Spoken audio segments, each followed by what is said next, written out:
கர்த்தருடைய வார்த்தைக்கு ஆதாரமாக மீகா எழுதின புஸ்தகம் 2வது அதிகாரம் 13வது வசனம். பழைய ஏற்பாட்டில் 1076 பக்கத்திலே இருக்கிறது. மீகா தீர்க்கதரிசி 2ஆம் அதிகாரம் 13ஆம் வசனம்.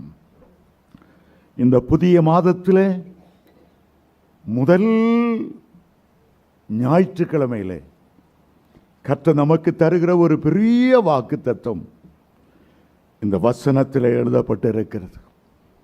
கிறிஸ்துவனுடைய வாக்குத்தத்தங்கள் எல்லாம் ஆம் என்றும் ஆமேன் என்றும் நிலைத்திருக்கிறது. வாக்குத்தத்தம் பண்ணினவர் உண்மையுள்ளவர். வானமும் பூமியும் மாறி போனாலும் ஆண்டவருடைய வசனமோ வாக்குத்தத்தமோ ஒரு நாளும் மாறுவதில்லை. இன்றைக்கு உங்களுக்கென்று கர்த்தர் வைத்திருக்கிற வாக்குத்தத்தத்தை வாசிக்கிறேன். மீகா 2:13. தடைகளை நீக்கி போடுகிறவர் அவர்களுக்கு முன்பாக நடந்து போகிறார். அவர்கள் தடையை நீக்கி வாசலால் உட்பிரவேசித்து கடந்து போவார்கள். அவள் ராஜா அவர்களுக்கு முன்பாக போவார். கர்த்தர் அவர்கள் முன்னிலையில் நடந்து போவார். நம்முடைய ஆண்டவருடைய பெயர் இங்கே கொடுக்கப்பட்டு இருக்கிறது.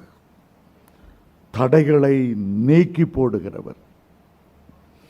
மனிதன் கொண்டு வருகிற தடையானாலும் சரி, அரசியல்வாதிகள் கொண்டு வருகிற தடையானாலும் சரி, மந்திரவாதிகள் கொண்டு வருகிற தடையானாலும் சரி, பிசாசு கொண்டு வருகிற தடையானாலும் சரி, இந்த மாதத்தில் ஆண்டவர் வாக்கு பண்ணி சொல்லுகிறார், நான் தடைகளை நீக்கி போடுகிறவராக, தடைகளை தகர்த்து நொறுக்கி உன்னுடைய பாதையில் இல்லாதபடி உடைத்து போடுகிறவராய் நான் உனக்கு முன்பாக செல்லுகிறேன்.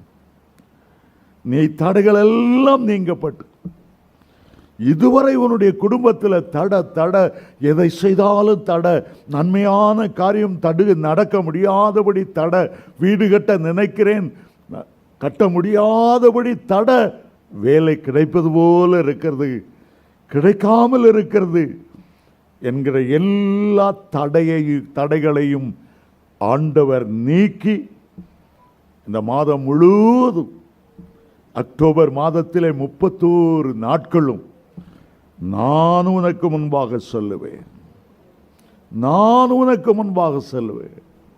உன் ராஜாவாகிய நான் உன் முன்னிலையிலே நான் நடந்து போவேன். இந்த மாதம் ஒன்று உன்னை தடுக்காத முடியாதபடி திறந்த வாசலை உனக்கு முன்பாக வைப்பேன். நானே உன் கையை பிடித்து நானே உன்னை ஆசீர்வதித்து இதுவரை நீ நடக்காத ஒரு புதிய பாதையிலே உன்னை அபிஷேகத்தோடு வல்லமையோடு தேவனுடைய பலத்தோடு நான் உன்னை நடத்தி செல்லுவேன். என்ன அழகான ஒரு பெயர்! தடைகளை தகர்க்கிறவர், தடைகளை தகர்க்கிறவர். ஆகார் அவருக்கு ஒரு பெயரை வைத்தாள், நீர் என்னை காண்கிற தேவன். தாவீது ஒரு பெயரை வைத்தார், ஜெபத்தை கேட்கிறவரே. தானியேல் ஒரு பெயரை வைத்தார், மறை பொருட்களை வெளிப்படுத்துகிறவரே. ஒவ்வொரு பெயரும் கர்த்தர் இந்த மாதம் நமக்கு என்ன செய்ய போகிறார் என்பதை வெளிப்படுத்துகிறது. இந்த மாதத்தில் கர்த்தர் உங்களுக்கு தன்னை ஒரு புதிய நாமத்தில் வெளிப்படுத்துகிறார்.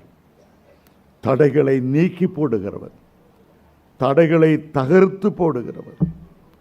யோபு பக்தன் இவ்விதமாய் சொன்னார். யோபு 42ஆம் அதிகாரம் 2ஆம் வசனத்திலே, தேவரீர் சகலவற்றையும் செய்ய வல்லமையுள்ளவர், நீ நினைக்கிற காரியம் தடைபடாது. தேவரீர் நீ சகலவற்றையும் செய்ய வல்லவர். நீ செய்ய நினைக்கிற காரியம் தடைபடாது. கர்த்தர் உங்களை கொண்டு என்னென்ன செய்யணும்னு நினைத்தாரோ, உங்களுக்கு என்னென்ன தர வேண்டும் என்று அவர் சித்தம் கொண்டாரோ, உங்களுடைய வீட்டுக்கு என்னென்ன ஆசீர்வாதத்தால முடிசூட்ட வேண்டும் என்று ஆண்டவர் நினைக்கிறாரோ, அது ஒரு நாளும் தடையாய் இருக்க போவதில்லை. சில வருஷத்துக்கு முன்பாக சென்னை மாநகர ஆட்சி ஒரு சட்டம் கொண்டு வந்தது. ரோடெல்லாம் வர வர வர வர சின்னதானதுக்கு காரணம், ஆங்காங்கே பல கொடி கம்பங்கள், ஆங்காங்கே சிலருடைய உருவ சிலைகள், தடுத்து நிற்கக்கூடிய தவறாக கட்டப்பட்ட கட்டடங்கள், இவைகளெல்லாம் நொறுக்க வேண்டும் என்று மாநகராட்சி சட்டம் கொண்டு வந்தது. ஆகவே அந்த ரோடை அகலப்படுத்துவதற்கு, போக்குவரத்துக்கு தடையாய் நின்று கொண்டிருந்த சகலவற்றை நீக்க வேண்டும் என்று அரசாங்கம் உத்தரவு கொடுத்ததினாலே நிறைய சின்ன சின்ன கோவில்கள் கூட கொடி கம்பங்கள், தேசிய தலைவருடைய உருவச் சிலைகள் கூட அகற்றப்பட்டது. தாம்பரம் பகுதியில் ரயில்வே ஸ்டேஷனுக்கு பக்கத்தில் ஒருவன் 3 மாடி கட்டடம், ஒரு அரசியல்வாதி தன்னை ஒன்று செய்ய யாரும் செய்ய முடியாது என்று எண்ணி அவன் கட்டியிருந்தான். அரசாங்கம் ஒரு பெரிய புல்டோசர் கொண்டு வந்தது. ஆடி அசைந்து வந்தது. 3 மாத கட்டடத்தில் டமால் என்று மோதினது. அந்த கட்டடம் அப்படியே நொறுங்கி விழுந்தது. அந்த புல்டோசரை பார்க்கும்போது, அதுக்கு முன்னால தடுக்கிற எல்லாத்தையும் உடைத்து கொண்டு முன்னால போற அந்த புல்டோசரை பார்க்கும்போது எனக்கு ஆண்டவருடைய ஞாபகம் வந்தது. ஆண்டவரும் கூட ஒரு புல்டோசர். ஜெபிக்க முடியாத தடைகளை சாத்தான் கொண்டு வந்தாலும் சரி, வீட்டில் ஆண்டவரை ஆராதிக்க முடியாதபடி இருளின் ஆதிக்கங்கள் வந்தாலும் சரி, பரலோக புல்டோசர் நம்முடைய ஆண்டவராய் இயேசு சகல தடைகளையும் உடைத்து உங்களுக்கு முன்பாக வல்லமை உள்ளவராய் கடந்து செல்ல அவர் போதுமானவராய் இருக்கிறார். ஆமென், ஹல்லேலூயா. நான் அரசாங்கத்தில் பணியாற்றிய போது மலேசியாவில் ஒரு இந்துவிலிருந்து இயேசு அப்பதான் ஏற்றுக்கொண்ட குடும்பம் மந்திரவாதிகளால் மிக வேதனைப்பட்டு தாங்க முடியாத துயரத்தை அனுபவித்து, அந்த வீட்டுக்கார் தலை தீப்பிடித்து எரிகிறது போல இருக்கும். அவர் போய் தலையை தொட்டி தண்ணிக்குள்ளே முக்கிக் கொள்ளுவார். வெளியெடுத்தால் திரும்ப எரியும். அவர் ஒரு தலைமை ஆசிரியராய் பணியாற்றினார். வேலைக்கு செல்ல முடியல. ஐயா, விடுதலை நாயகனான இயேசு எனக்கு விடுதலை தரும்படி சில நாள் எங்கள் வீட்டில் தங்கியிருந்து ஜெபம் பண்ணுங்க என்று கேட்டார். எனக்கு ரொம்ப அவர் பரிதாப நிலைமையை பார்த்து உதவி செய்யணும்னு ஆசை. ஆகவே என்னுடைய ஆஃபீஸில் ஒரு லீவு விண்ணப்பம் சமர்ப்பித்தேன். என்னுடைய ஆஃபீஸர் பயங்கரமான ஒரு இந்து பக்தன், ஒரு நல்ல பிராமணன். சொன்னார், நீ மத பிரச்சாரம் பண்ணுறதுக்கு போகிற, தலையில நின்னாலும் உனக்கு நான் லீவு கொடுக்க மாட்டேன், நீ எப்படி போறா பார்க்கலாம் என்று அவர் சவால் விட்டு சொன்னார். எனக்கு தெரியும், என் ஆண்டவர் ஒரு பெரிய புல்டோசர். இந்த அதிகாரி எம்மாத்திரம் எவ்வளவு நாள் தடுக்க முடியும்? தேவரே சகலவற்றையும் செய்ய வல்லவர். நீ செய்ய நினைக்க காரியம் தடபடாது. அந்த கல்லின் மேல் நொறுங்குனா, அந்த கல்லின் மேல் மோதினா, நீ ஆபீசரா இருந்தாலும் சரி நொறுங்கி போ. ஆண்டவர் தடைகளை தகர்த்து கொண்டு போக நினைக்கும் போது பெரிய இராணுவமே வந்து நின்றாலும், பெரிய பீரங்கி படைகள் வந்து நின்றாலும் அவரை தடுக்கவே முடியாது. அவர் தடைகளை தகர்த்து போடுகிறவர். இன்றைக்கு உங்களுடைய வீட்டில் என்ன தடை? ஜெபிக்க முடியாதபடி தடையா? ஆவிக்குரிய ஜீவியத்தில் முன்னேற முடியாதபடி தடையா? ஒரு ஆசீர்வாதம் இல்லை. என் பிள்ளைகளுக்கு திருமணம் செய்ய நினைக்கிறேன், தட தட தட. எவன் சோதியம் செய்தானோ தெரியல, முன்னேற முடியல, தட. வியாபாரம் முன்னேறல, செழிக்க முடியல, கடன் பிரச்சனை எழும்ப முடியல. எல்லாம் தடையாயிருக்கிறது, எல்லாம் தடையாயிருக்கிறது.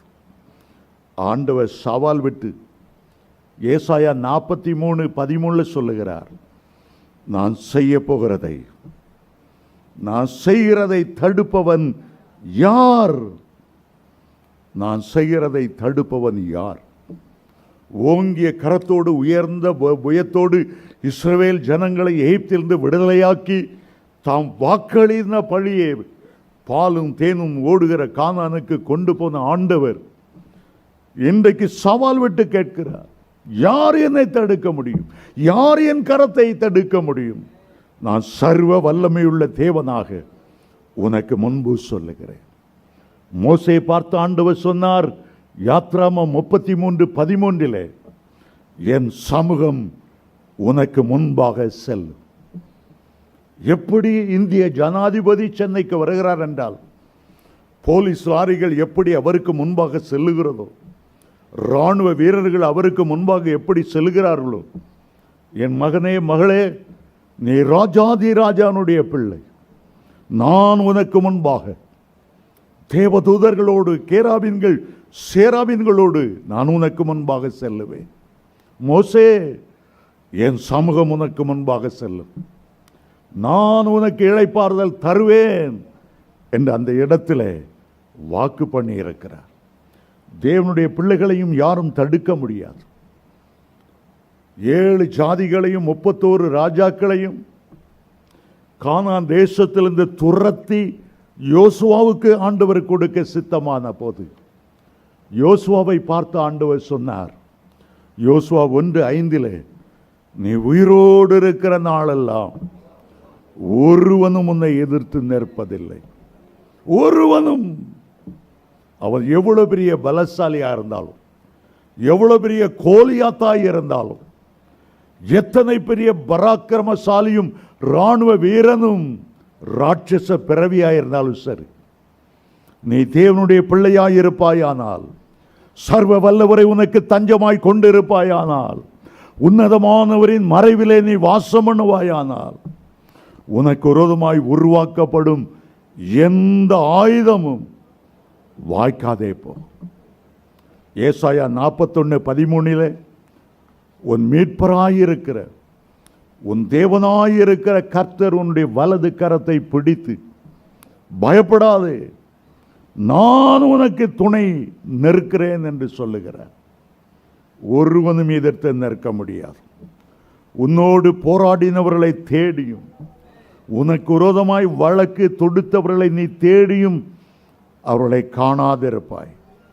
கர்த்தர் உனக்காக வழக்காடுகிறவர், உனக்காக யுத்தம் செய்கிறவர், உனக்காக கோணலான பாதைகளை செவ்வையாக்குகிறவர், தடைகளை தகர்க்கிறவராக இந்த மாதம் உங்களுக்கு முன்பாக கடந்து போகிறார். ஆகவேதான் தாவீது மார்பை தட்டி தலைகளை உயர்த்தி மகிழ்ச்சியோடு சொன்னார், சேனைகளின் கர்த்தர் நம்மோடு இருக்கிறார். யாக்கோபின் தேவன் நமக்கு உயர்ந்த அடைக்கலமானவர். இந்த மாதம் அவருடைய வாக்குத்தத்தம் உங்களுக்கு வருகிறது. தடைகளை நீக்கி போடுகிறவர், அவர்களுக்கு முன்பாக செல்லுகிறார். இந்த வாக்குத்தத்தத்தை நினைவுபடுத்தும் போதெல்லாம் பெரிய புல்டோசரான என் கர்த்தர் எல்லாவற்றையும் அடித்து நொறுக்கிக் கொண்டே எனக்கு பாதை ஏற்படுத்தி எனக்கு முன்பாக செல்லுகிறார் என்பதை நினைவிலே வைத்துக் கொள்ளுங்கள். இந்த காலை வேளையிலே இஸ்ரவேலர் கர்த்தர் கொடுத்த சுதந்திர பூமி ஆகிய கானானை சுதந்தரிப்பதற்கு முற்பிதாக்களுக்கு வாக்கு பண்ணின பாலும் தேனும் ஓடுகிற நலமான தேசத்துக்கு போய் சேர்வதற்கு முன்பாக 5 தடைகளை அவர்கள் சந்தித்தார்கள். இந்த 5 தடைகளையும் எப்படி தடைகளை நீக்கி போடுகிறவர் உடைத்தெறிந்தார். இவைகளுக்குரிய ஆவிக்குரிய அர்த்தம் என்ன? இன்றைக்கு நமக்கு வருகிற தடைகளை எந்தெந்த விதத்தில் அவர் தகர்த்து போட போகிறார்? இந்த 5 காரியங்களையும் இன்றைக்கு உங்களோடு நான் சொல்ல பிரியப்படுகிறேன். அவைகள் ஆழமான அர்த்தமுடையவை, உங்களுக்கு பிரயோஜனமானவை. உங்களுடைய வாழ்நாளெல்லாம் இந்த சத்தியத்தை மறந்து விடாதீர்கள். முதலாவதாக, இஸ்ரவேல் ஜனங்களை தடுத்தது பார்வோன்.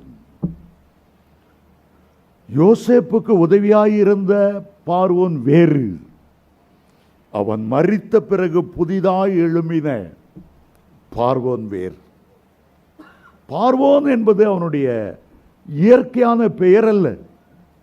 யார் யாரெல்லாம் எகிப்தை ஆளுகிறார்களோ அவர்களெல்லாம் பார்வோன் என்றுதான் அழைக்கப்பட்டார்கள். ஏரோது என்பவன் ஒருவன் அல்ல, பல ஏரோதுக்கு. அன்றைக்கு தேசத்தை, கானான் தேசத்தை அரசாண்ட அவருடைய பெயர் ஏரோது. ஏரோது தேவ ஜனங்களுக்கு விரோதமாக எழும்பினான். யாத்ராம 1:22 வாசித்தால், இஸ்ரவேல் பிள்ளைகள் பிறந்த உடனே மருத்துவச்சிகள் அவர்களை கொல்ல வேண்டும் என்று ஆணையிட்டான். கொல்ல தவறின போது இஸ்ரவேல் ஜனங்கள் ஆண் பிள்ளைகளை நதியிலே கொண்டு போய் போட்டுவிட வேண்டும், வீடுகளில் அவர்கள் இருக்கக்கூடாது என்ற சட்டத்தை பிறப்பித்தான். மோசே சொன்னார், எங்கள் தேவனாகிய கர்த்தர் ஆபிரகாம், ஈசாக்கு, யாக்கோபின் தேவன் எங்களை ஆராதனை செய்யும்படி அனுப்பிவிடும்படி கேட்கிறார். பார்வோன் திமிராக கொழுப்பினால் நிறைந்து சொன்னான், நான் இஸ்ரவேலரை போக விடும்படி. அந்த இஸ்ரவேலின் தேவனாகிய கர்த்தர் யார்? அவரை நான் அறியேன். இஸ்ரவேல் ஜனங்களை நான் போக விடவே மாட்டேன் என்று யாத்ராமம் 5:2 அவன் சொன்னான். 400 வருஷம் அவர்களை அடிமைப்படுத்தி செங்கல் சுட வைத்து ஆளோட்டிகள் மூலமாய் அவர்களை அடித்து நொறுக்கி பெருமூச்சு விட வைத்து வேலை செய்த அந்த பார்வோன் சாத்தானுக்கு அடையாளமாயிருக்கிறார். எகிப்து என்பது உலக மாமிசம் பிசாசுக்கு அடிமையாயிருக்கிறது. ஆண்டவர் அந்த பார்வோனுடைய தடையை உடைப்பதற்கு என்ன செய்தார்? 10 வாதைகளினால் அவர்களை வாதித்தார். அப்படியும் அவன் போக விடவில்லை. கடைசியில் ஆண்டவர் சொன்னார், பஸ்கா ஆட்டுக்குட்டி அடிக்கப்படட்டும், அந்த ஆட்டுக்குட்டியினுடைய இரத்தம் நிலைக்கால்களே பூசப்படட்டும். சங்கார தூதன் வரும்போது இஸ்ரவேல் வீடுகளிலே நிலைக்கால்களே பூசப்பட்ட அந்த விலையேறப்பட்ட இரத்தத்தை சங்கார தூதன் கண்டு சேதப்படுத்தாமல் கடந்து போவான். ஆனால் எகிப்தியருடைய வீடு இரத்த கோட்டைக்குள் இல்லை, பாதுகாப்பிலே இல்லை, அடைக்கலத்திலே இல்லை.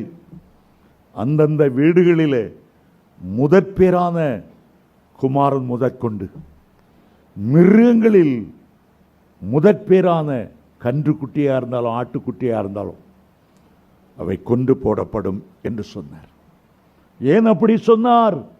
பார்வோனே, இஸ்ரவேலின் பிள்ளைகளை கொல்ல வேண்டும் என்று நீ விரும்பினாயே, மருத்துவச்சிகளை ஏற்படுத்தினாயே, என் பிள்ளைகள் கொல்லப்பட வேண்டும் என்று நதிகளை கொண்டு போட்டு விட வேண்டும் என்று சொன்னாயே, உன்னுடைய பொல்லாத தீவினை உன்னுடைய தலைப்பக்கமாய் தரும். இஸ்ரவேலர் பஸ்கா ஆட்டுக்குட்டி அடித்து நிலைக்கால்களிலே பூசினார். தேவனுடைய பிள்ளையே, உனக்காக அடிக்கப்பட்ட ஒரு ஆட்டுக்குட்டி உண்டு. பாவ அடிமைத்தனத்திலிருந்து மீட்கும்படி உனக்காக சிலுவையில் சிந்தப்பட்ட இரத்தம் உண்டு. நீ முன்னேற முடியாதபடி உன் குடும்பத்தில் இருந்த சாபத்தின் முதுகெலும்பை தகர்க்கும்படி ஒரு விலையேற பெற்ற இரத்தம் கல்வாரி மேட்டிலே கொல்கதா மலையிலே உனக்காக சிந்தப்பட்டு இருக்கிறது. நீ வானத்தின் கீழாய் திறந்து விடப்பட்டவன் அல்ல, நீ ஒரு அனாதை அல்ல, நீ ஒரு திக்கற்றவன் அல்ல, எனக்கென்று யாருமே இல்லையே என்று நீ புலம்ப வேண்டியதில்லை. உன்னை உருவாக்கினவரும் உன்னை சிருஷ்டித்தவரும் உனக்காக சிலுவை சுமந்தவரும் சிலுவையில் உனக்காக யாவையும் செய்து முடிக்கிறவரும் ஆகிய இயேசு கிறிஸ்துவினுடைய அடைக்கலத்தில் நீ இருக்கிறாய். ஆகவே பொல்லாப்பு உனக்கு நேரிடாது, வாதை உன் கூடாரத்தை அணுகாது. நீ உன்னதமானவரின் மறைவில் அல்லவா இருக்கிறாய், நீ சர்வ வல்லவரின் நிழலில் அல்லவா இருக்கிறாய். உன்னை காக்கும்படி உனக்காக கர்த்தர் தேவ தூதர்களை கட்டளையிட்டு இருக்கிறார். அருமையான தேவனுடைய பிள்ளைகளே, சாத்தான் மேல் உங்களுக்கு அதிகாரம் உண்டு, மந்திரவாதிகள் மேல் உனக்கு அதிகாரம் உண்டு. 1 யோவான் 3:8 சொல்லுகிறது, பிசாசின் கிரிகளை அழிக்கும்படி தேவகுமாரன் வெளிப்படுகிறார். வெளிப்படுத்தல் 12:11 சொல்லுகிறது, ஆட்டுக்குட்டியானவருடைய இரத்தத்தினாலும் சாட்சியின் வசனத்தினாலும் அவனை ஜெயித்தீர்கள். பேதுரு அப்போஸ்தலன் எழுதுகிறார் 1 பேதுரு 1:19, குற்றமில்லாத மாசற்ற ஆட்டுக்குட்டியானவராகிய கிறிஸ்துவனுடைய விலையேற பெற்ற இரத்தத்தினாலே நீங்கள் மீட்கப்பட்டு இருக்கிறீர்கள். அவருடைய இரத்தம் உங்களை மூடி இருக்கிறது, அவருடைய சட்டைகள் உங்களை மறைத்து இருக்கிறது, அவருடைய சிறைகளாலே உங்களை மூடுவார், அவருடைய சட்டைகளின் கீழே அடைக்கலம் புகுவீர்கள். இன்றைக்கு இயேசுவின் நாமத்திலே சொல்லுகிறேன், உங்களுடைய ஆவிக்குரிய ஜீவியத்தை ஆனாலும் சரி, உலக பிரகாரமான முன்னேற்றத்தை தடுத்து கொண்டிருக்கிற எந்த மனிதனாலும் சரி, உடைய கைகளிலே சிலுவையின் இரத்தத்தை ஏந்தி கொள்ளுங்கள். எல்லா தடைகள் மேல் இயேசுவின் இரத்தம் ஜெயம் என்று சொல்லி ஒரு அக்கினி பிளம்பை தெளிக்கிறது போல, ஒரு அணுகுண்டை வீசி எறிவது போல பிசாசின் வல்லமை மேல் எறியுங்கள். பார்வன் முறிந்து விடுவான், மேற்கொள்ளவே முடியாது. முதல் தடை பார்வோன் என்கிற தடை. ஆட்டுக்குட்டியின் இரத்தத்தால அந்த தடையை உடைத்தார்கள். 2வது, பார்வோனுடைய பிடியிலிருந்து வெளியே வந்த போது இன்னொரு தடை வந்தது, பெரிய சிவந்த சமுத்திரம். நீ எப்படி முன்னேறுவாய்? 20 லட்சம் இஸ்ரவேலர் யோர்தான் கரைக்கு வந்து நெருக்கிறார்கள். முன்னால் சிவந்த சமுத்திரம், 2 பக்கமும் பெரிய பெரிய மலைகள், பின்பக்கத்திலே பார்வோனுடைய சேனைகள். கர்த்தர் மோசேயை பார்த்து சொன்னார், உன்னுடைய கையில் ஒரு கோலை கொடுத்திருக்கிறேன். அது என்ன கோல்?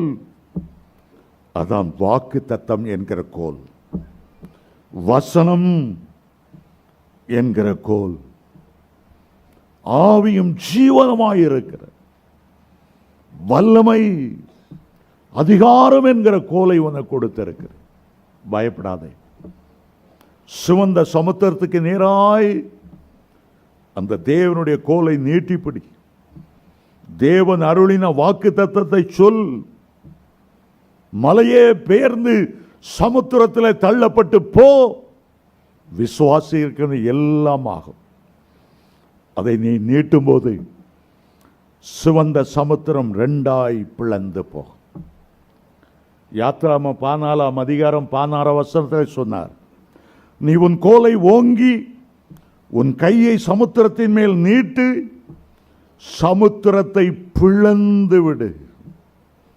அப்பொழுது இஸ்ரவேல் ஜனங்கள் சமுத்திரத்தின் நடுவிலே வெட்டாந்தரையில் நடந்து போவது போல நடந்து போவார். தடையை தகர்த்து போடுகிற நான் உன்னோடு கூட நான் வருவேன். அருமையான தேவனுடைய பிள்ளைகளே, ஆண்டவர் உங்களுடைய கையிலே என்னுடைய கையிலே மோசேயின் கோலை பார்க்கிலும் மேன்மையான ஒரு கோலை தந்திருக்கிறார். மோசே காலத்தில் 5 ஆகமங்கள் தான் இருந்தது. இன்றைக்கு 66 புத்தகங்கள் நம்முடைய கையில் இருக்கிறது. ஒரு தேவனுடைய மனிதன் எண்ணினாராம், வேதத்தில் 5000 வாக்குத்தத்தங்கள். இன்னொரு பக்தன் எண்ணிவிட்டு இல்லை இல்லை இல்லை 30,000 வாக்குத்தத்தங்கள் நீங்கள் பயன்படுத்துவதற்காகத்தான்.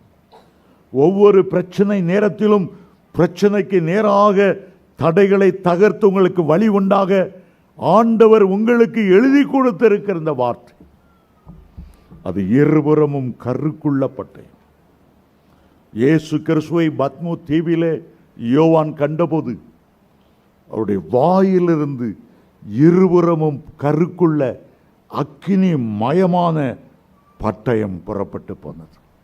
எவ்வளவு வாக்கு தத்தங்கள்! சீஷர்களுக்கு வாக்கு பண்ணி சொன்ன, சகல நோய்களை குணமாக்குற அதிகாரத்தை தருகிறேன், சகல அசுத்தாவிகளை துரத்துகிற அதிகாரத்தை தருகிறேன். மத்தேயு 10:1, மார்க்கு 16, 17, 18 வசனத்தை சொல்லுகிறார். விசுவாசிக்கிறவர்களால் நடக்கிற அடையாளங்கள் அவனை நவமான பாஷைகளை பேசுவார், என் நாமத்தினாலே பிசாசுகளை துரத்துவார்கள், வியாதியஸ்தர்கள் மேல் கைகளை வைப்பார்கள், அப்பொழுது அவர்கள் சுஸ்தமாவார்கள். எவ்வளவு அருமையான வாக்குத்தத்தங்கள்! ஆகவேதான் எலியா சாரிபாத் விதவையின் மகன் மரித்த போது பயப்படவில்லை. அவனுடைய ஜீவன் மறுபடியும் அவனுக்குள் வரக்கடவுது. அவன் உயிரோடு எழுந்தான். என்னுடைய வார்த்தையின்படியே அன்றி இந்த நாட்களில் மழையும் பனியும் பெய்யாதிருக்கும் என்று சேனைகளின் கர்த்தருக்கு முன்பாக நிற்கிற நான் அவருடைய ஜீவனை கொண்டு சொல்லுகிறேன் என்றார். 1 ராஜா 17:1 3 வருஷம் மழை பெய்யல. கர்மேல் பர்வதத்தில் நின்று ஆபிரகாமின், ஈசாக்கின், யாக்கோபின் தேவனே, நீர் இஸ்ரவேலின் தேவன் என்றும் நான் உம்முடைய ஊழியக்காரன் என்று அறியும்படி இப்பொழுது இறங்கும் என்று சொன்னார். தபா தபா என்ற அக்கினி இறங்கி வந்தது. உங்களுடைய ஒவ்வொரு பிரச்சனைகளையும் உடைக்கக்கூடிய கர்த்தருடைய வாக்கு தத்தங்கள் எழுதப்பட்டிருக்கிறது. கர்த்தர் அந்த வாக்கு தத்தத்தை பயன்படுத்துங்க. குடும்பத்தில் சாபம் வந்ததா? உபாகமம் 23:5 சொல்லுகிறார், இந்த சாபத்தை நான் ஆசீர்வாதமாய் மாற பண்ணுவேன். கலாத்தியர் 3:13 சொல்லுகிறார், நியாயப்பிரமாணத்தின்படி மரத்தில் தொங்குகிறவன் எவனும் சபிக்கப்பட்டவன் என்று எழுதியிருக்கிறபடி கிறிஸ்து நமக்காக சாபமான சாபத்தின் வல்லமையிலிருந்து நம்மை மீட்டுக் கொண்டார். இந்த வசனங்கள் தெரியும் போது அவைகளை நீங்கள் பயன்படுத்த முடியும். அருமையான தேவனுடைய பிள்ளைகளே, முதல் தடை பார்வோன் ஆட்டுக்குட்டியின் இரத்தத்தால் அந்த தடையை உடைத்தார்கள். 2வது தடை சிவந்த சமுத்திரம், வாக்குத்தத்த வசனத்தினாலே அதை உடைத்தார்கள். 3வதாக இஸ்ரவேல் ஜனங்கள் வனாந்தரத்துக்குள்ளே வழி நடந்து வந்தபோது அமலேக்கு என்ற ராஜா 1 சாமுவேல் 15:2 சொல்லுகிறார், அபிமெலேக்கு அவர்களுக்கு வழிமறித்த செய்தியை, அந்த செய்கையை நான் மனதில் வைத்திருக்கிறேன். உனக்கு விரோதமாக எவன் எவன்லாம் எழும்புனா நான் ஞாபகம் வச்சிருக்கேன். எவன் எவன் உனக்கு விரோதமாக குழி வெட்டினா நீ மறந்திருக்கலாம், நான் அதை மறக்கலை. அபிமெலேக்கு வழிமறித்த எத்தனையோ ஆண்டுகளுக்கு பிறகு சவுலை பார்த்து சொல்லுகிறார், என் ஜனத்தை அவன் வழிமறித்தான், வானத்தின் கீழ் எங்கு இல்லாதபடி அவனை நீ சங்கரிக்கணும்.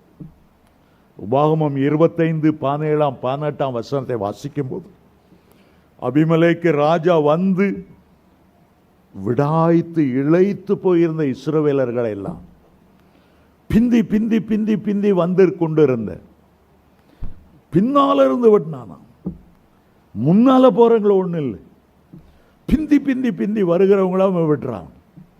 அதனால தான் அடிக்கடி சொல்லுவேன், சர்ச்சுக்கு பிந்தி பிந்தி பிந்தி வராது, பின் சீட்ல போய் உட்காராது. ஒரு உற்சாகம் இருக்கணும், கர்த்தரை தொழுது கொள்ளணும், தேடணும், கர்த்தருடைய சமூகத்தை போகணும், கர்த்தருடைய கிருபைகளை பாடணும், களி கூறணும். பின்னுக்கு போக போக போக அபிமெலேக்கு வந்து அவங்களெல்லாம் விட்டுறான். எப்போதுமே முதல் பங்கு கர்த்தருக்கு, முதல் சீட்டு எனக்கு முன்னால் போகணும். 10 மணிக்கு 9 மணிக்கு ஆரம்பிக்குதா, 8:45 போயிடணும். அப்படி வரும்போது கர்த்தருடைய பாதுகாப்பு பிரசன்னம் இருக்கும்.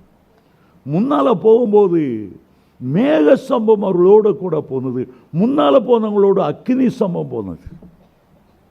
ஆனால் அமலேக்கியர் வந்து பின்னால் வெட்டினார்கள். அமலேக்கு என்ற வார்த்தைக்கு மாம்சம் என்ற அர்த்தம், மாம்ச இச்சை என்ற அர்த்தம்.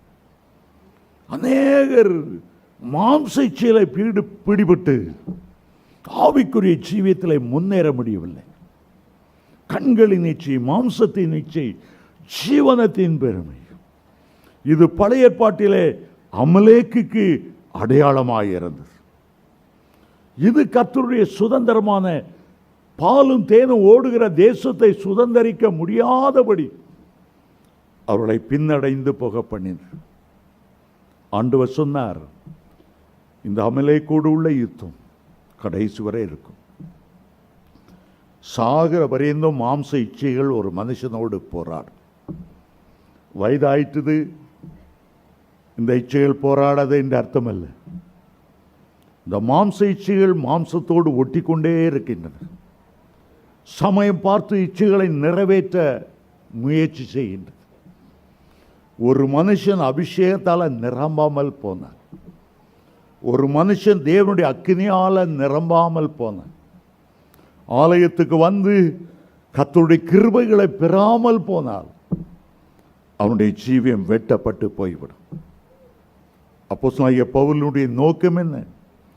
கொலோசியர் 1:12 சொல்லுகிறார், ஒளியில் உள்ள பரிசுத்தவான்களின் சுதந்திரத்தில் பங்கடைப்பதற்கு. நமக்கு முன்பாக ஒரு ஒளியுள்ள தேசம் வைத்திருக்கிறது. சியோன் வைக்கப்பட்டிருக்கிறது, பரம எருசலேம் வைக்கப்பட்டிருக்கிறது. இஸ்ரவேலருக்கு முன்பாக வைத்திருந்த பாலும் தேனும் ஓடுகிற கானானை பார்க்கிலும் கோடி கோடி மடங்கு மகிமையுள்ள தேசம், ஒளியிலுள்ள பரிசுத்தவான்களுடைய சுதந்திரம்.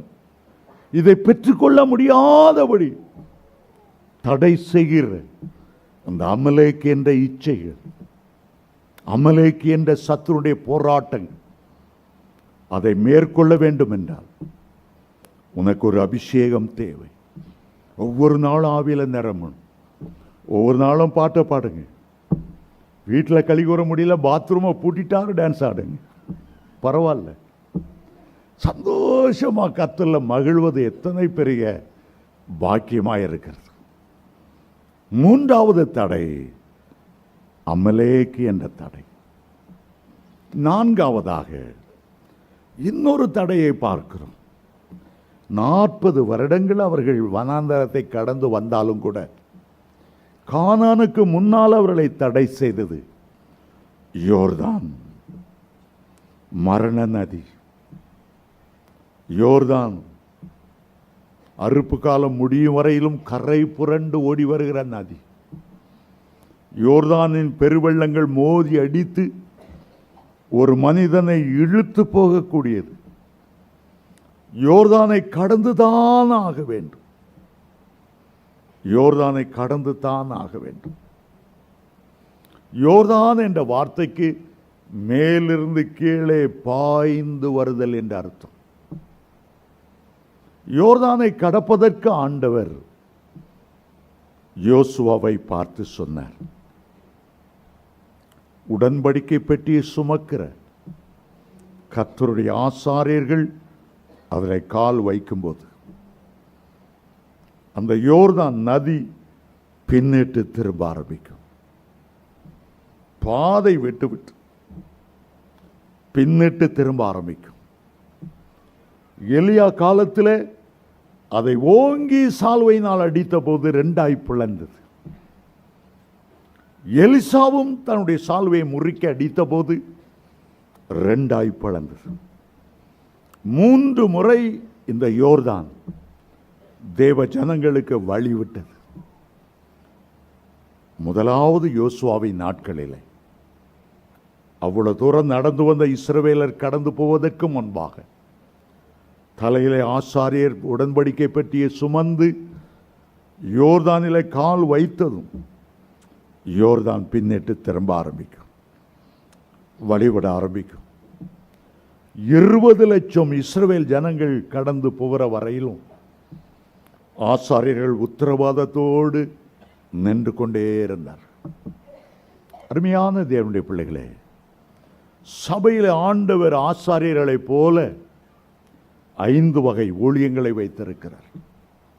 சிலரை அப்போஸ்தலராக, சிலரை தீர்க்கதரிசிகளாக, சிலரை சுவிசேஷகராக, சிலரை மேய்ப்பர்களாக, சிலரை போதகராக அபிஷேகம் பண்ணி வைத்திருக்கிறார். நீங்கள் எந்த வேலையும் செய்யலாம். ஆனால் தேவனுடைய ஊழியக்காரர்கள் கர்த்தருடைய ஊழியத்தையே செய்ய வேண்டும். அவர்களுக்கு வேறு வருமானம் இல்லை. கர்த்தரையே நம்பி இருக்கிறவர். அவர்கள்தான் உங்களுடைய குடும்பங்களுக்கு உத்தரவாதம் பண்ணுவார். ஒரு குடும்பத்தினுடைய தீமையெல்லாம் மாற்றுவார். ஒரு கிராமத்துக்கு ஊழியத்துக்கு போயிருந்தேன். அந்த வீட்டில் ஒரு தற்கொலை ஆவி. ஒரு சில நாட்களுக்கு முன்பாக சொந்த மகன் லவ் ஃபெயரில் வீட்டுக்குள்ளே தூக்கு போட்டு செத்து விட்டான். அவன் லவ் பண்ணது ஒரு மந்திரவாதியினுடைய மகள். நிறைய அசுத்தாவிகள் ஏவப்பட்டது. இந்த குடும்பத்தில் 15-20 நாளாக யாரும் தூங்க முடியல. பயங்கர ஆவி நடமாட்டம். நான் அந்த கிராமத்துக்கு போயிருந்தேன். பரிதாபமாய் வந்து கேட்டார், வீட்டுக்கு வாங்க. வீட்டுக்கு போனதான் அந்த ஆவிகள் நடமாட்டத்தை பார்த்து ஆச்சரியப்பட்டேன். சரி, எல்லாம் வட்டமாக உட்காருங்க, கர்த்தரை பாடுவோம். உன்னதமான அந்த பாட்டை பாட ஆரம்பித்தேன். ஒரு ஸ்டான்ஸை கூட பாடியிருக்க மாட்டேன். எல்லாம் குரட்டை விட்டு தூங்க ஆரம்பிச்சிட்டாங்க. 20 நாளாக தூங்கல. அவங்களுக்கு என்ன, ஒரு ஊழியக்காரர் நம்முடைய வீட்டில் வந்திருக்கிறார், எந்த தீமையும் நடக்காது, எழும்புற மாதிரி இல்லை. எனக்கு என்ன பண்ணன்னு தெரில. அந்த நிலைமையில் விட்டு போவான்னு விருப்பம் இல்லை. ஆகவே எல்லாம் தூங்கும்போது நாங்கள் கொஞ்சம் நேரம் ஜோம் பண்ணிட்டு, நானே கதவெல்லாம் மூடி லைட்டெல்லாம் அணைச்சி ஒரு லைட்டை மட்டும் போட்டு பக்கத்தில் ஒரு சோஃபா கிடந்தது. சோஃபாவில் சுருண்டு படுத்துக்கிட்டேன். காலைல 6 மணிக்கு 7 மணிக்கு எழும்போங்கன்னு பார்த்தா இல்லை, 9 மணி வரைக்கும் 15 நாளாக 20 நாளாக தூங்காதவங்க. சில காரியங்கள் நம்முடைய வாழ்க்கையில், குடும்பத்தில் பல துயர நிகழ்த்தும் போது ஒரு ஊழியக்காரர் அங்கே வரும்பார், அந்த குடும்பம் ஆசீர்வதிக்கப்படும். 20 லட்சம் இஸ்ரவேலர் இருந்தாலும் கர்த்தரால் தெரிந்து கொள்ளப்பட்ட ஆசாரியர்கள் கால் வைக்கும்போது தான் அந்த யோர்தான் பின்னிட்டு திரும்பும். அருமையான தேவனுடைய பிள்ளைகளை, அதனால தான் அடிக்கடி சொல்லுவேன், ஒரு நாளும் கர்த்தர் உங்களுக்கு நியமிக்கப்பட்டு இருக்கிற ஊழியக்காரர்களை துக்கப்படுத்தாது. சந்தோஷமாக வேலை செய்யட்டும், சந்தோஷமாக கர்த்தருடைய வார்த்தையை பேசட்டும், சந்தோஷமாக உங்களுடைய குடும்பத்தின் ஆசீர்வாதத்துக்காக ஜெபிக்கட்டும். அப்போது உங்களுக்கு ஆசீர்வாதமாக இருக்கும். ஒரு வீட்டை கட்டி பிரதிஷ்டை பண்ணும்போது கர்த்தருடைய ஊழியக்காரர்களை கூப்பிடுங்க. உங்களுடைய வீட்டை சுற்றிலும் இயேசுடைய இரத்தத்தை தெளித்து உங்களுடைய வீட்டுக்காக ஜெபம் பண்ணட்டும். அப்போது அது உங்களுக்கு ஆசீர்வாதமாக இருக்கும். ஒரு நல்ல கிறிஸ்துவர் கோடம்பாக்கத்தில் ஒரு கடை திறந்தார். அவருக்கு நல்லா தெரியும், சிஎஸ்ஐ சபையை சேர்ந்தவர். யாரை கூப்பிட்டா தெரியுமா? ஒரு சினிமா நடிகையை கூப்பிட்டு திறந்தார். ஏன் பிரதர் அப்படி செய்தீங்க? அப்போதாங்க எங்கள் சர்ச்சு எங்களுடைய கடை பிரபல்யமாகும். ரொம்ப பரிதாபம். கடையை திறந்து 1 மாதத்துக்குள்ளே ஆக்சிடெண்ட் ஆகி அவர் கால் போயிடுச்சு, பெஞ்சாதி இறந்து போனார். ஒரு இந்து செய்யலாம், ஒரு கிறிஸ்துவன் அப்படி செய்யக்கூடாது. ஆண்டவர் அறிந்த பிறகு, அவருடைய அன்பை ருசித்த பிறகு, கர்த்தரை கனம் பண்ணும்போது கர்த்தர் அவர்களை கனம் பண்ணுவார். தடையாய யோர்தான் உடைக்கப்படணும்னா நிச்சயமாக கர்த்தருடைய ஆசாரியர்கள் அங்கே கால் வைக்கணும். கடைசியாக 5வதாக மீண்டும் நான் ஞாபகப்படுத்தி விடுகிறேன். முதல் தடை யாரால வந்தது? வெரி குட், பார்வோனால வந்தது. அந்த தடை எப்படி உடைத்தார்கள்? ஆட்டுக்குட்டியோட இரத்தத்தால் உடைத்தார்கள். இரண்டாவது தடை சிவந்த சமுத்திரம். அந்த தடை எப்படி உடைக்கப்பட்டது? வாக்குத்தத்த கோல் பிறகு. மூன்றாவது தடை அபிமெலேக். அபிமெலேக் என்றால் மாம்சம் என்ற அர்த்தம். அந்த தடை எப்படி உடைக்கப்படும்? அக்கினி அபிஷேகத்தால் தான் உடைக்கப்படும். நான்காவது தடை யோர்தான். இந்த யோர்தான் எப்படி பின்னிட்டு திரும்பும்? ஆசாரியர் கால். ஏலிம் சபை மாதிரி அருமையாக கவனிக்கிறவங்க உலகத்தில் யாரும் இருக்க மாட்டாங்க. உங்களுக்கு நீங்களே ஒரு கரம் தட்டி கொடுத்து கொள்ளுங்க. அல்லேலூயா. கடைசியாக இஸ்ரவேல் ஜனங்களுக்கு எதிர்கொண்ட ஒரு தடை எரிகோவின் மதில்கள். எரிகோவின் மதில்கள் தேவனால் அழைக்கப்பட்டு வழிநடத்தப்பட்டு காண்டமிருகத்துக்கொப்ப பலத்தோடு இஸ்ரவேலர் கடந்து வரும்போது எரிகோவின் கோட்டைகள், எரிகோவின் இரும்பு தாழ்பாள்கள், வெண்கல கதவுகள் அவர்களுக்கு சவால் விட்டு கொண்டே இருந்தது. தடையாய் நின்றது. உள்ளே போக முடியல. தடை தடை. ஆண்டவர் அந்த தடை எப்படி உடைப்பது என்று சொல்லிக் கொடுத்தார். நீங்கள் எல்லாரும் எரிகோ மதிலை சுற்றி வாருங்கள். 6 நாள், ஒவ்வொரு நாளும் ஒவ்வொரு தடவை வீதம் 6 நாளும் 6 தடவை சுற்றி வந்தாச்சு. 7ஆம் நாள் வரும்போது 7 முறை சுற்றி வரணும். 7ஆம் நாளில் ஒரு தடவை சுற்றக்கூடாது, பூரணமாக 7 முறை சுற்றி வரும். அப்போ மொத்தம் எத்தனை தடவை சுற்றி இருப்பாங்க? யாராவது கணக்கு படிச்சவங்க இருக்காங்களா? 6 நாள், நாளைக்கு ஒரு தடவை வீதம் எத்தனை தடவை சுற்றினாங்க? 6 தடவை சுற்றினாங்க. 7ஆம் நாள் 7 தடவை. 6ம் 7ம் கூட்டுனா எவ்வளவு? 15. 13 தடவை சுற்றி வந்தாங்க.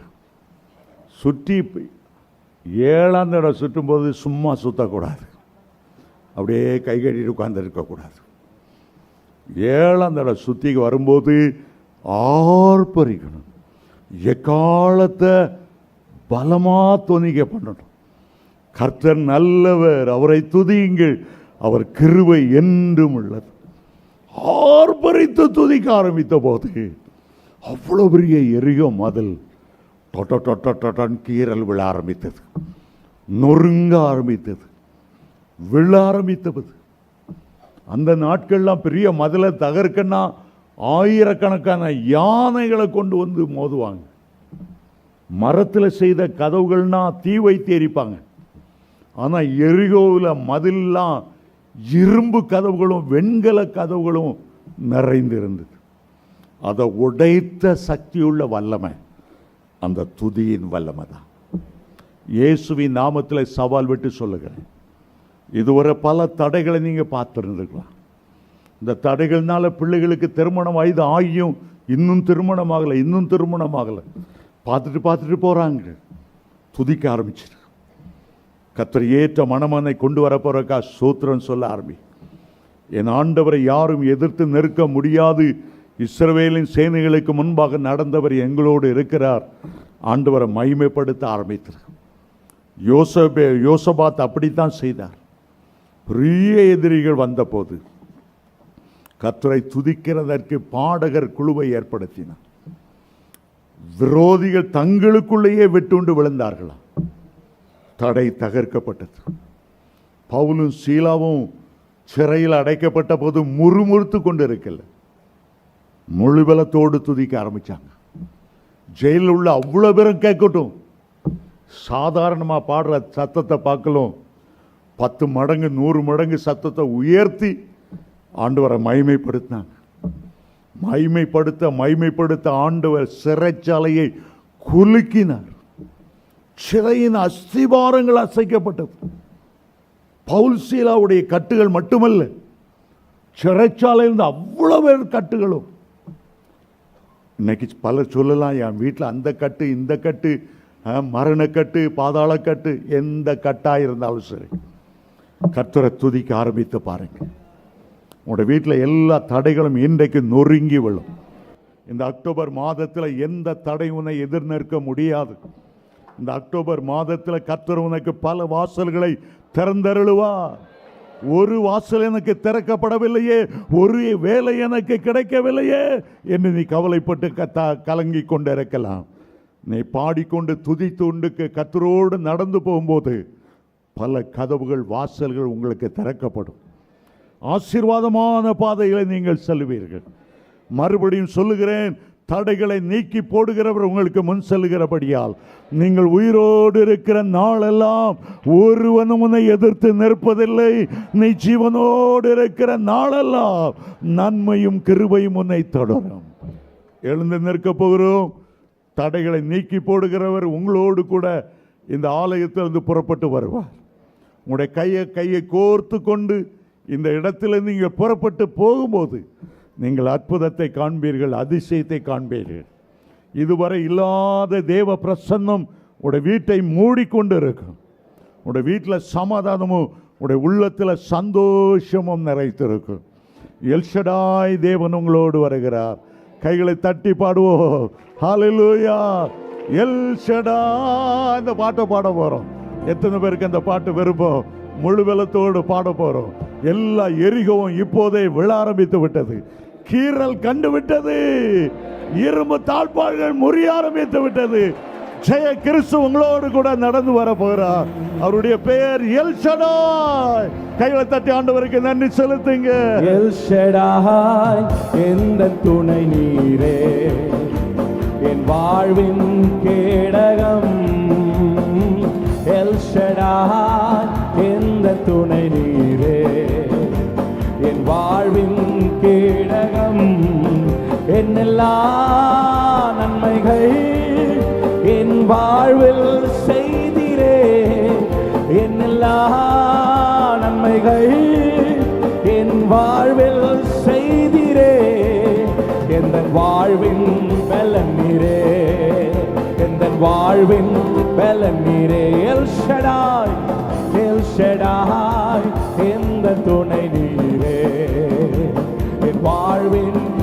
நல்ல கைகளை தட்டி சொல்லும். எல்ஷடாய், எல்ஷடாய், எந்த துணை நீரே, என் வாழ்வின் கேடகம். என்னெல்லா நன்மைகள் என் வாழ்வில் செய்திரே, என்னெல்லா நன்மைகள் என் வாழ்வில் செய்திரே. எந்த வாழ்வின் பலன் நீரே. கைகளை தட்டி சொல்லுவோம். இம்மட்டும் என்னை காத்து நடத்தின எபனேசரே ஸ்தோத்திரம். இம்மட்டும் என்னை காத்து நடத்தின எபனேசரே ஸ்தோத்திரம். எந்த நாடும் கூட இருக்கும் இம்மானுவேலே ஸ்தோத்திரம். எந்த நாடும் கூட இருக்கும் இம்மானுவேலே ஸ்தோத்திரம். எல்ஷடாய். எல்லாரும் கைகளை தட்டி சத்தத்தை உயர்த்தி சொல்லுவோம். எல்ஷடாய், எல்ஷடாய், எந்த துணை நீரே, என் வாழ்வின் கேடகம். என்னெல்லா நன்மைகள் என் வாழ்வில் செய்திரே. என்னெல்லா அப்பா உமக்கு ஸ்தோத்திரம். எந்த வாழ்வின் பலன் நீரே. அவரே நம் பலனாயிருக்கிறார். நம் வாழ்வின் பலனானவர். எந்த வாழ்வின் பலன் நீரே, எந்த வாழ்வின் ஏகோவா ராஃபா, ஏகோவா ராஃபா, எந்த நாளும் எந்த பரிகாரி. ஏகோவா ராஃபா, அவரே நம் பரிகாரி. எந்த நாளும் வெற்றி தருவி. யெகோவா நிசியே ஸ்தோத்திரம். எந்த நாளும் வெற்றி தருவி. கைகளை உயர்த்தி சொல்லும். எந்த நாளும் வெற்றி தருவி.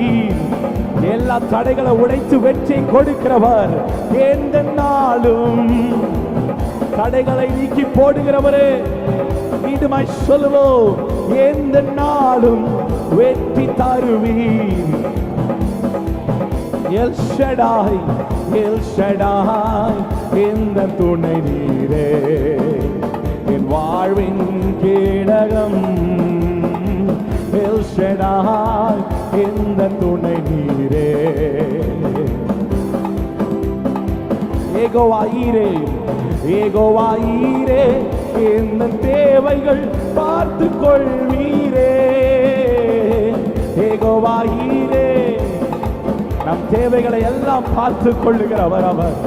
நம் வாழ்வின், எந்த வாழ்வின் சமாதானமே. ஏகோவா ஷாலோம், ஹல்லேலூயா, சமாதானமே.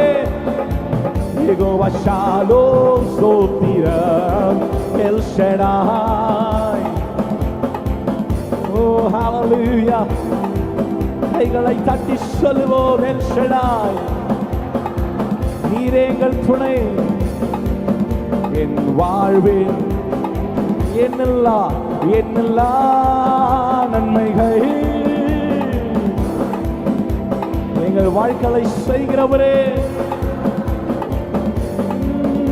என் வாழ்வில் செய்தீரே, என் வாழ்வில். எல்லாரும் கடைசியாக கைகளை உயர்த்தி சொல்லுங்க, அவரே நம் பலன். என் வாழ்வின் பலன் நீரே, என் வாழ்வின் பலன் நீரே, என் வாழ்வின் பலன் நீரே.